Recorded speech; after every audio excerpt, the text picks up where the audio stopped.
This interview has been tape recorded. My name is Paul Maliri and this is X Job Downloaded. And today I'm going to interview Steve Hutley. Now, I interviewed Steve a year ago, almost to the day. But today it's really, really important that we get out the message around dog training and the way that dogs are being portrayed in the media. Now, Steve runs a very successful business called Rehabilitation and Training. He's a former Essex Police dog handler and his trade is all around dogs. Good morning, Steve. Morning, Paul. Nice to see you again. Good to see you too, mate. Now, we've done all your history, which is fascinating, and you were the first podcast I actually carried out. I was, yeah. But we're a year on, and the media has gone absolutely ballistic around dangerous dogs and the XL Bullies. Yeah. What's your take on all of this? Yeah, I mean, it's been going for years. You know, there's always been dangerous dogs and different breeds. I remember as a kid back in the 70s, it was the Alsatian, you know, the German Shepherds that they are today. Yep. And then it was the Dobermans, the Rottweilers. Then recently in the 80s and 90s, it was the Staffies. And now it's XL Bullies, basically because they are a new breed, you know, although they are a crossbreed. And this is the issue, that there isn't a specific breed known as the XL Bully, because they are a crossbreed, and they are mixed with so many different breeds of dogs. A crossbreed with what though? I mean, is there American Pit Bull in there, because they're a banned breed, aren't they? Yeah, the original XL Bullies were crossbred with the Pit Bull Terriers, so they were a fighting dog. Over the years, they've been crossed with Mastiffs, the American Staffordshire Bull Terrier, which is totally different to the English Staffordshire Bull Terrier. Yeah, and that's the big cane corsos. You know, just creating what Stan Rawlinson, a dog behaviourist, has sort of coined the phrase the Frankenstein dog. Right. Basically over in America, particularly during lockdown when there wasn't much to do and dog breeding went through the roof, people over there were sort of messing around with the dog's DNA to try and create a bigger, fiercer, you know, dogs with bigger heads. So they just looked, you know, totally different, awesome, but they were technically, yeah, a Frankenstein's monster in creation. And it's a real shame because some of them are beautiful looking dogs. Yeah, absolutely. Yeah, and that's the thing. They are lovely dogs. And as I always say to people, no dog is born aggressive. It's all a learned behavior. But the aggression is bred into these dogs. They were born to be aggressive, born to be fighting dogs, and also using the DNA from the natural dogs that were bred to be protective dogs. You know, ever since we've had them from thousands of years when they, you know, derived from the wolves, we bred them for specific purposes. Nowadays. But a terrier is particularly tenacious, isn't it? A terrier will not give up. And if there's terrier in it, it's got that grab and never let go mentality. Yeah, absolutely. And that was the big thing, you know, several years ago when all this hit the press about Staffies, and Staffies had the bad press, you know, because they were trained, they would grab hold of their prey and lock onto it, where a lot of dogs will bite and let go. And then hence Staffies were causing a lot more damage because they would bite, hold on and shake, you know. And if you're doing it to a young child, then as we know, there's been horrific cases involved. And adults as well. And adults, yeah. But that's the thing, you know, with a smaller dog, but a Staffy can obviously cause a lot of damage. And this is the thing, if it's a small dog, you know, every dog, as I said, has got the potential of biting someone, but you get bitten by, so, you know, a Chihuahua or a Cockapoo, yeah, it's going to hurt, but you're not going to, you know, hopefully not going to die from it. Well, Bullies, as we know, can kill, you know, grown adults. And that is the big worry. And I get it that there's this, it's almost two sides. There's two camps, isn't there? You've got the ones that don't like them and you've got the ones who like them. And the ones who like them are very strong about you know, it's not the dog's fault, it's the owner, blah, blah, blah. But as you say, the aggression, certain breeds are more aggressive than others. I know from my dogs how they respond. As you know, you've met my crazy Wheaten Terriers, but they respond to things in different ways, and they're not as compliant when it comes to recall and things like that. So we have to deal with them in a different way. Yeah, absolutely. Every dog has got their different breed specifics. You know what they're originally bred for. Like you mentioned, the terriers. Where they're that tenacity in them that I'm going to keep going and get the prey. The prey drive instinct is in all dogs. It's been ingrained in them for thousands of years. Or every dog has got prey drive. But again, on the different breeds, there's different levels of prey drive instinct. The dogs that are bred for lap dogs haven't got a massive prey drive, but you're talking about border collies, those sort of dogs, are trained for herding sheep because they've got a very high prey drive, and everything in between. And that's the whole thing. Dogs were specifically, bred originally from wolves thousands of years ago into the dogs that we've got today because of specific purposes that we wanted them for, for protection, the guarding breeds, the German Shepherds, the Rottweilers, Dobermans, that sort of thing. You've got your hunting dogs, your retrieving dogs, all got a purpose, and going back to the XL Bullies, what is the purpose of an XL Bully apart from being a very dangerous a dog if it wants to be? This is the thing, they don't go around killing everything 100% of the time, but the potential is there. If they have a bad day, something upsets them and they feel they need to protect themselves or their owner, then when they do bite somebody, there's going to be an awful lot of damage, and that is the big worry about it. And I think you're it's a very valid point, the fact that we all have off days. But you and I can go and lock ourselves away and not be grumpy. But a dog, if it's constantly in the view of somebody and it's having a bad day, it can't tell you other than by reacting in a particular way. And I think that that's lost on people sometimes as well. Yeah, absolutely. It's part of my job is for all different breeds is training the owner to be able to read their dog. And as I always say to people, dogs don't speak English, they speak dog. And a dog's language is based on body language, the energy, the vibes that we give off, sort of thing. And that's how dogs read other dogs. That's how they read us. And that's how we need to read our dogs. What little subtle signals are they giving off? And a lot of people miss this. A dog will start lip licking, if they're nervous and anxious, they'll look away, they'll give the whale eye when they look through, look away, but they're keeping an eye on the subject, sort of thing. All these little things, the way the ears are, the way the tails, whether it's up, down, tucked, when it's moving, is it moving in, slightly to the left more than the right, or is it, wagging fast, slow? All this is all part of the body language, which is, in dog world, they are saying something, but the humans don't pick up on this. And if they don't pick up on these subtle signals, then the dog may progress to vocalization, the growling, but some dogs don't. And they'll go from, I've given off these signals, nobody's taken the blind bit of notice, and they go straight to the bite. And if that occurs with, say, the XL Bully, then, we all know what damage can be caused. How do you think, when you were in the police, you dealt with dangerous breeds on a regular basis because that was part of your role, and the police, that evolved within the police, didn't it? When we went to banning, we had to go and assist in the retrieval of dogs, etc., etc. But how on earth do we keep getting the same dogs into the United Kingdom that have got the pit bull trait? How are they getting those dogs into the UK? Because my understanding was if the dog had that DNA, then it would be castrated, neutered, whatever, and it wouldn't be able to breed. How are we getting these dogs here? Well, if they're not advertised that they're part pit bull, and then, as I said, they could advertise them, yes, they're American Bulldog crossed with a Mastiff,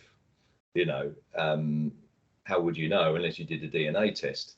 Yeah. But so the interesting thing is that breeders over here are buying semen from America to impregnate the females over here. Wow. And the importation of semen is not banned. And then you get that semen. Oh. what is in the DNA of that semen? No, nobody knows. If someone says, it's a bit like buying, medicines over for the internet. What, Yeah, oh yeah, just paracetamol. Which is, do you really know? It's just what is in yeah, in that medicine? What's in the DNA of that semen? And so when you're impregnating your dog, you don't really know what you're getting. And as I said, that's really interesting. going back to lockdown, where people were just playing around with the DNA and stuff. And there are some, as Stan Rawlinson says, some real, Frankenstein dogs out there. Again, not all, but some. No, and I think you've absolutely. It all makes perfect sense. I just thought that they brought them in through Northern Ireland, and because they're not banned in Southern Ireland, so they brought the dogs in through Northern Ireland and across to the UK that way. Obviously, yeah, breeders are going to find loopholes and ways around it, like you say, yeah, pass through different countries and then they import them from somewhere else, but where did they originate from? And that's the whole thing. And I suppose they can take their bitch overseas and put them to stud there as well. So that makes it even more difficult. What do you think the solution is, though, Steve? Well, personally, I think right across the board, first of all, there should be bring back the dog license. For every dog owner, there should be a dog license. And perhaps, for the size of the dog, then different pricing, a bit like taxing the car. It comes in various prices. And again, insurances, again, you have to have insurance for your dog, which is great, again, but again, have different insurances for the different breeds of dogs, and if you want one of these bigger dogs, you've got to pay more for it. Hopefully that will deter a few of the scrupulous people who just want them as, protection dogs, ego dogs, whatever, status symbols, whatever they, want them for. Hopefully that will deter them from having them, because it will be expensive. It is the pure people who really want them for the genuine reasons that are happy to pay that money to get them. And I think when the legislations come through, the requirements will be that obviously they have to be insured, they will have to be registered, they will have to be muzzled, they will have to be kept on the lead. Also, I'd like to, and then if they are told as well, if anything happens with their dog, that there will be serious repercussions. There will be, a minimum of, say 5 years imprisonment, or, £100,000 fines or something like that. Again, people are going to think, actually, am I the right person for this dog? Do I really need this? And that's the thing.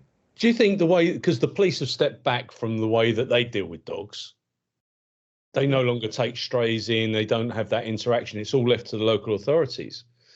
Do you think there's more of an enforcement side that the police should be involved in?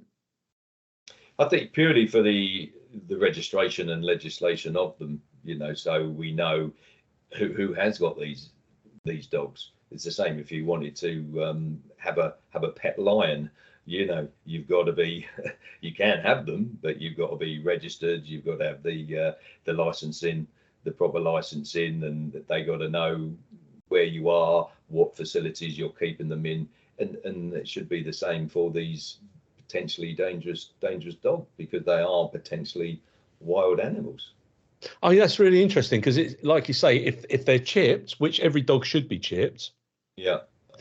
And people take their dogs into the vets, or if there's a dog been involved in an incident, gets taken into the vet, and they try and track the owner, and quite often the owner isn't the person that was originally blah blah blah. But if there was a national database, irrespective of where the dog attacks or wherever there's an issue, if there's a national database, then that would solve so many problems and put more onus onto the owners. That's it. It has the onus has got to be on the owners, and if there is, then as I said, certain people will, withdraw from that and start thinking seriously about owning these dogs. And the people that are owning them are going to be the serious people who will put the time and effort that's needed into training their dogs and protecting the members of the public. Because again, people can have one of these dogs and as they say, oh yeah, my dog is fine with me. They've been brought up with the kids. They're but then again, so if they go on holiday, what are they going to do with the dogs? So can they, if they're registered owners for this dog, are they going to give the dog to their great auntie Maud, who's 97, looking after their dog, or the local, dog rescue Yeah. facilities or whatever, and then they've got to be registered to keep these dogs. And are they aware of the breed? Are they, capable of looking after them? There's so many, different scenarios really which need looking into. Yeah, because there are a lot of issues around rescues of all breeds, because you don't know what the background is. All right, someone's saying, no, they're not friendly with cats and they don't like small children. That's all right when they put that, but if they don't put that and you take some of these dogs in, then there's ramifications around that as well. Absolutely, that is the biggest thing when I'm dealing with clients with rescue dogs, particularly from abroad. One, it's like, well, what is the dog? Well, we don't know. It looks like a German Shepherd. It looks like a border collie. We think there's a collie in there. We think we don't know what is the previous history. Well, we don't know. We just found it was found on the street. So why was it on the street? Has it bitten people? And and as I said, if it's call a normal dog, for want of a better word, then we can sort of do something with it. But you get say an XL bully, a rescue XL bully, and there was in recently as well, if you've heard about it, a dog trainer who was rehabilitating an XL bully because it had bitten, who was actually killed by that dog. Wow. And he was a dog, a dog trainer, dog behaviourist, knows what he's doing, knows how to deal with it, an adult male, but he still got killed by this XL bully. Had it been he was rehabilitating a Romanian collie cross, then yeah, he may have got bitten, but he'd probably still be here today. And this is what we're talking about. Have you had many to look after? Have many people come to you? I've had a few actually. And funny enough, I was training one, only American Bulldog, but not an XL. Again, this is they are different. Yeah. It's all part of the the same breed sort of thing. But yeah, of all the XL Bullies and American Bulldogs that I've dealt with, and it's bumped into a bloke down the road who I know very well, who's got an American Bulldog as well. And they are, I've not come across an aggressive one yet. No. Yeah, but it's that the potential. Yeah, it is the potential. And I, even with my dogs, I wouldn't leave my granddaughter alone with them, because it's not always the dog, it's how she responds as a 2.5-year-old wandering around, doing her thing, and Absolutely. She can just wind the dog up. And this is the thing, with the owners saying, yeah, well, I can trust my dog. My dog's 100% safe with my kids and everything, and that's it. That's fine. That's part of the pack, if you like. But if you're out on the street and some kid comes up behind the dog and pulls its tail or pokes it or something like that, is it going to back away or just growl and move away, or is it just going to react? It could be the last thing that dog ever does. And same for the kid or even an adult. That's the whole point, When is the legislation going to bring the XL in as a banned breed? Has that been muted yet? I don't know. I'd imagine something that ought to be sorted by the end of the year, but it's always how long's a piece of string, because there is so much involved. As I said, yeah, it's going to take an awful lot of, and hopefully they do it correctly. Involving the police, dog experts, breed experts, and everybody else that needs to, in councils as well. And everyone's got to be singing off the same hymn sheet and coming up with the right ideas, really, to how to control it. I wonder what Barbara Woodhouse would say now, because she was obviously her methods are outdated. But yeah. I wonder what she'd be saying now as to what's going on with these different breeds. Yeah, as I was saying to you earlier off air, she coined the phrase, there's no such thing as a bad dog, it's a bad owners. But when she was talking about it back in the 70s, there were just, you know, specific breeds. You had very few crossbreeds, but over the years, obviously everything, is now more crossbreeds, and rather than calling them Heinz 57s or mutts, they're all half of one dog and another. The poodle crosses, Yeah. as prime examples, cockapoos. Doodly this and doodly that and pooey this, pooey that. Whatever it's crossed with, some really weird names. But now they're in the public's eyes, they are specific breeds. But in legislation, they're not, or in the kennel club, a lot of them there aren't. And I get it, because as an owner of Wheaton Terriers, who are a rare, or become more rare because of the way that there's been this crossbreeding, we can provenance the entire line of our dogs. I know that my girl, Flo, we got her from Germany. We can provenance her line right the way back. So same goes with Winnie and Ted. But you can't do that with these. But you pay more money for a crossbreed. Yeah, exactly. And you've got no idea where they've come from than you do for a purebred. And I get it that people go, oh, it's speciesism and all that. Yeah, okay, fine. But actually, it's maintaining a true standard within that particular breed. And then the classic example is with cockapoos. There is a well-known thing with cocker spaniels called cocker age, if you've heard of it, with certain normally